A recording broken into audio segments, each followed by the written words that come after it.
In his column this week, Rod Liddle writes in defence of stigma, arguing that it can be a good, indeed vital, thing.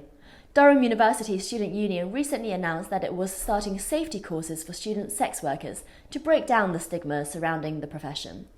Shouldn't we be focused on encouraging people not to do it in the first place? Rod asks. Well, to discuss, Rod joins me now.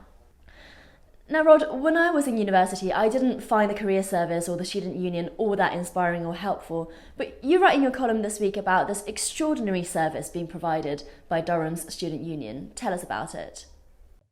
Yeah, I think it sprung from Leicester University, though I may have got that wrong.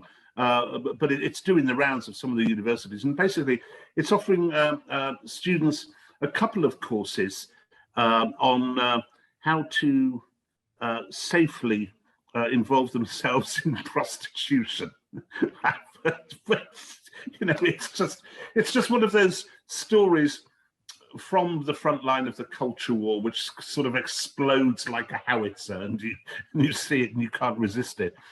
And their argument is that that some students, because they're skint, resort to stuff like having sugar daddies or indeed prostitution, and that they ought to be able to do it safely. So that's putting it the side that the university puts it, or the students' union puts it.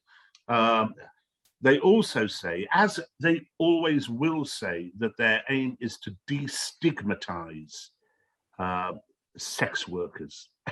And that's really what the column is about, the notion that it would be a good idea to destigmatize prostitution.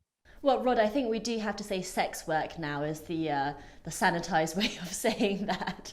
Do you think it's sex work? It's a ludicrous title.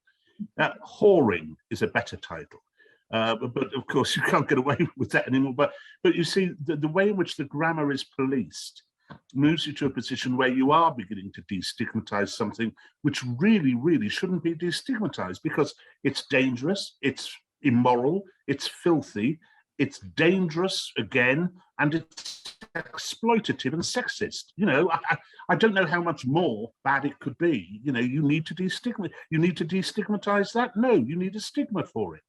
I guess it's like taking it to the extreme, this notion that some modern feminists have, that, you know, women are in control of their bodies, so if they want to be sexy, if they want to wear skimpy clothes, that's their choice, and therefore if they want to sell their body, that's also their choice. I guess you're not a body positive feminist then, Rod? Well, there are some feminists. Well, I think feminism is and has historically been split on this. And I guess I come from that wave of feminism which was around in the 70s, which I think was more potent than the kind of revisionist feminism we have now. So I'm kind of down with the TERFs, most of whom were part of that 70s. There's Shulamith Firestone and people like that, wonderful writers, very acerbic writers, and most of the feminists I knew then would have been as grotesquely appalled by prostitution as, you know, I am today, and I would have thought you were, Cindy. You know, it's exploitative, it's objectifying women, it's also filthy and immoral. You know, that's how it seems to me. Now, if you want to destigmatize it, I don't quite see how you can do that, because it's transactional, it's unpleasant. The only argument I've heard from feminists more recently, which supports prostitution, is that effectively marriage is prostitution. You know, so I have heard that before now. Well, only if you get money out of your marriage. Well, the old traditional idea of marriage being that the woman became effectively the husband's chattel, which is the old, you know, 19th century view of marriage, which was created, of course, the modern marriage was created largely at the time of the Industrial Revolution, and, you know, the man earned the money, the woman was there to breed and look after the house, and so I can kind of see where feminism would come from in arguing the toss over that, but I don't think you then go full blast and say, but that means prostitution should be allowed, because, you know, it's two wrongs don't make a right. Yeah, Rod, I guess what I do think is that if people are going to be doing this kind of work, and in some ways it's the oldest profession, isn't it? Then I kind of want young people to be doing it in a safe way, or all people to be doing it in a safe way. If it's going to happen at all, then why not make it safer? Do you think that's a ludicrous position? No, because it legitimizes it.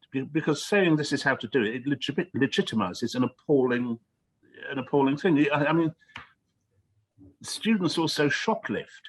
Should they be given advice on how to shoplift properly and how to do so in comparative safety and avoid the security guard? I mean, no, you don't do things like that, because you have to keep some sort of moral standard, and it is about moral standards. And nobody needs moral standards more than the generation which are now in university. We all did, and I did. Mm. And Rod, your column moves on more widely, as you say, to other types of things that should be stigmatized. Can you tell us about your argument there? Well, the argument is twofold. Firstly, that there's been a howl round for the last 30 to 40 years about various things we need to destigmatize. And in almost every case, the destigmatizing of those things has made society worse and made the outcomes for individuals worse. And the thing about stigma is that it's not something from the government, it's not something which comes from academia, it's something which is kind of from the people. And it's not arbitrary, it's based upon logic and common sense, even if it is imbued with Christian morality. And it's a means of society suggesting to people that the things they are doing won't work out very well for them and are antisocial. And if you look at the things we've destigmatized, the most obvious and first one is divorce. And the consequence of back in the 60s, a divorcee was looked upon as being someone rather shady and seedy. That's all gone completely. I mean, I'm divorced. I mean, most people are now divorced. Marriages simply don't last anymore. But it hasn't been to our benefit. It hasn't been either to the benefit of the people who got divorced, and by that I mean particularly the poorest of us. For the poorest of us, divorce is catastrophic financially. And it certainly hasn't been beneficial for the children. And we know from a multitude of social studies that children from divorced parents end up doing worse at school, have worse employment prospects, are more likely to get into trouble with the law than those who are with parents who are married, who stayed together. So that didn't work. We've also destigmatized, and this makes me sound awfully like Mary Whitehouse, I know, cohabitation. And again, I've cohabited. I was part of that generation which bought all this stuff. But again, cohabiting and then having children means that those children are more likely to see you split up than if you were married. I think it's a difference between about 7 years and 13 years. 7 years if you're cohabiting is the average expectancy of a relationship, 13 if you're married, both of which are obviously too low. And again, that brings in the same thing, that it's a bad outcome for the kids. Various other things which people are trying to destigmatize. The obvious one at the moment is obesity. We're told that it's wrong to stigmatize people who are fat, to body shame them, to fat shame them, and so on. And yet, perhaps that is one of the reasons why we have such an obesity epidemic. Because if you remove stigma, these things suddenly become normal.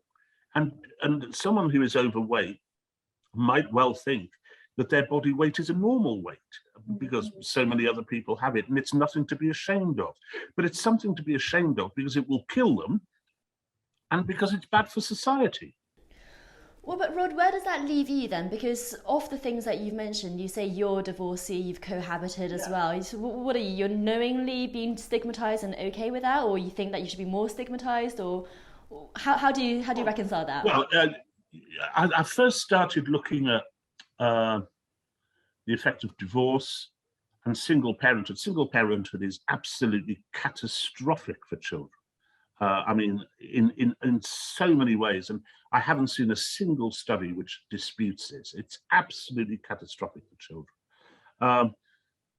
And I first started looking at the figures and the effects and so on as I got divorced. So in a way, it was provoked by my own circumstances.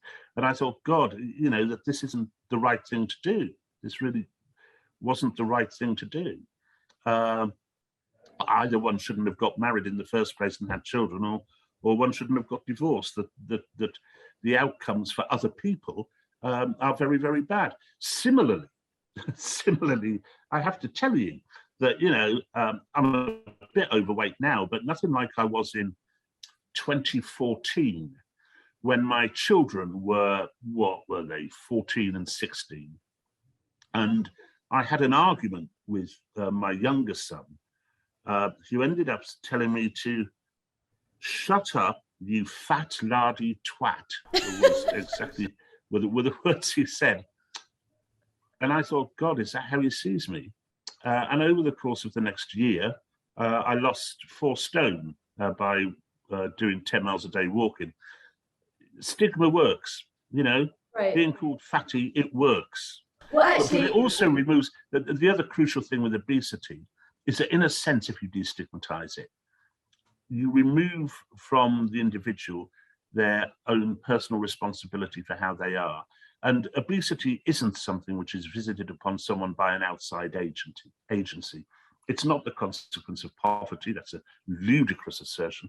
It's possibly some of it slightly tied in with time poverty, but I doubt that very much. It's not the consequence of big multinational companies being evil and feeding people horrible food. It's a consequence of eating too much and not getting enough exercise, and that is down to the individual. well, actually, Rod, let's talk about just my final question of what kind of stigma works. You quote your son's very strong words then. In your column, you call obese people sweating, wheezing, gargantuan lard buckets. Do you think that kind of language, that kind of stigma works, or more gentler kind of judgments? I think probably more gentler. Do you know, I do remember talking to people who were my nieces. They were my nieces, and they were 15, 16 years old. And we were out in the street, and they saw a girl who was 16 to 17 years old walking past with a pram. And they said, "Oh, single parent." And I thought, well, thank God for that. There is no aspiration on their part to become a single parent. It's just that innate thing. I don't want to do that because I don't think it's good, you know? And that's something which stigma can inculcate rather than having the government tell you, you know? That's something that stigma can do. Just make you think before you go down a path which, excuse me, which will be injurious to you and injurious to society. Well, Rod, thanks so much. Have I won you over? Sorry? Have I won you over? Or are you all still full of a verve to send the students out whoring? Well, as a member of the millennial generation, I don't think you can fully win me over, but we have run out of time. But we'll have to continue this conversation another time, Rod. Thanks for joining Spectator TV. Bye.